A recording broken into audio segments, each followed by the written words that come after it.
Hello guys, good morning, good morning, good morning sa tanan. Ang pagbabalik sa ating Republic of Mindanao vlog. Dito na naman tayo ngayon guys sa ating small business dati guys. Ang ating mga jacket na tatak ay Office of the President. So guys, dito na ang ating mga patches. So open na ang ating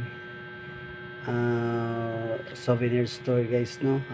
I-open na natin ulit ang ating souvenir store, and then ito na po yung ating mga patches guys. Sa willing bumili ng patches guys, paki-PM na lang sa aking page sa souvenir store para mapadalhan ko na kayo nitong ating mga patches guys. So ito naman guys ay pupunta na naman ako ngayon doon sa pinapagawa ko ng mga jacket at saka yung t-shirt para umpisahan na natin ang ating pagbibinta sa ating dating souvenir store. So guys, ito yung ang ating mga patches guys na 120 each bawat isa nito guys, no. So pinagawa ko 200 pesos. So marami pa tayong available ngayon dito guys dahil kararating ko lang galing nagkuha nito. So ang ating patches ay 120 each.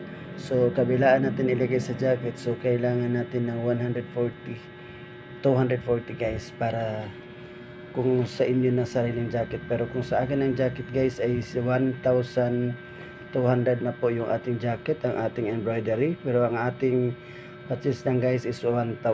So guys, PM na kayo sa gusto bumili ng jacket, mug, and then sticker, t-shirt, and jacket. Okay guys, thank you so much and good afternoon.